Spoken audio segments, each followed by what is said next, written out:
think prayer is a waste of time, but David knew that prayer was not a waste of time.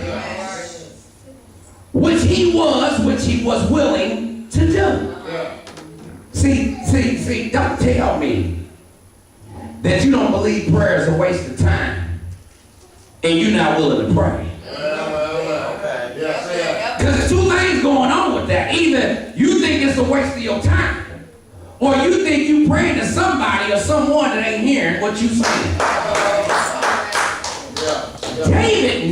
David knew that prayer was not a waste of time. He believed in God's ability to succeed. He was confident in the fact that when God decided to move, it would be proper and effective. He believed that God was able to do more than we ask or imagine. Is there anybody in here that believes in God's ability to do anything but fail? And since failure is not on God's resume, then success is always. I think I lost them right there. Since failure is not on his resume, then success is always. That means that he's able to successfully deliver you. That means that he's able to successfully lift you up. That means that he's able to come to your rescue in that place of great distress. Just look at how he successfully delivered the nation of Israel out of the hands of Pharaoh. He delivered Daniel from the lion's den. Yes, sir. He delivered the Hebrew boys from the fiery furnace. And Deacon Sisley, he delivered Gilligan off the island. I'm just playing. I had to throw that in there, but look at somebody and tell them that he's able. And it's good to know that when the problems won't cease, that I can depend on God to see me through. Because he's able to succeed. Now let me say this when it comes to praying. Yes, sir. You must make sure that you're not doing things that will hinder your prayers.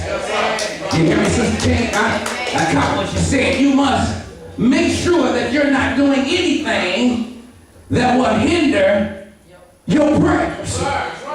The Apostle Peter said, "For the eyes of the Lord are over the righteous, and his ears are open unto their prayers. But the face of the Lord is against them that do evil."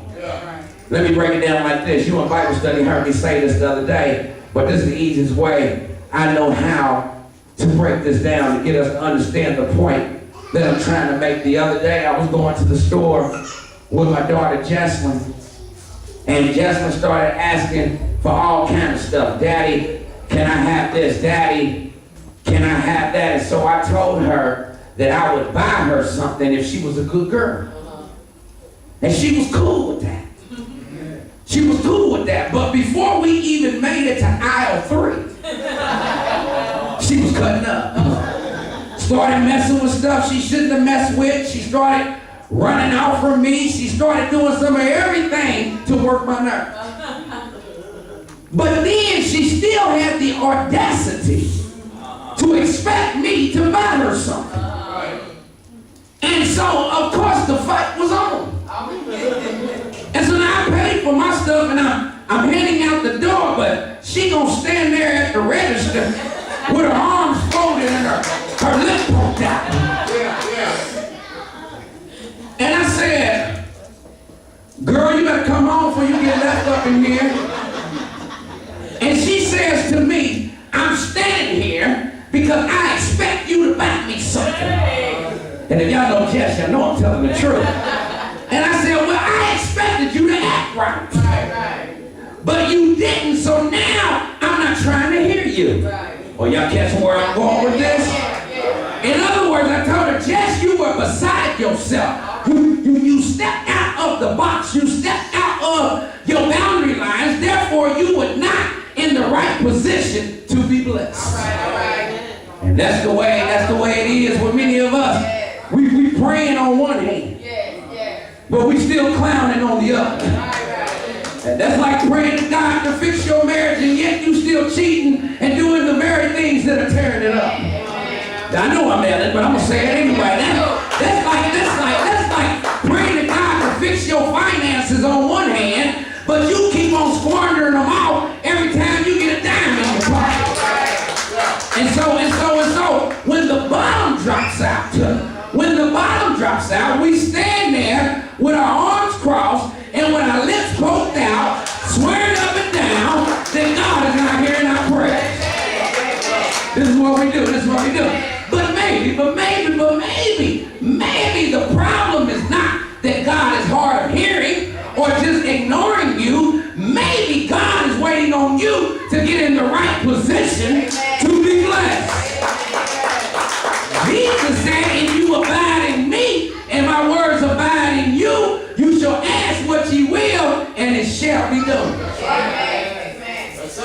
You see, the effectual fervent prayers of a righteous man availeth much. But you got to clean up your act. Look at somebody and tell them you got to clean up your act. Don't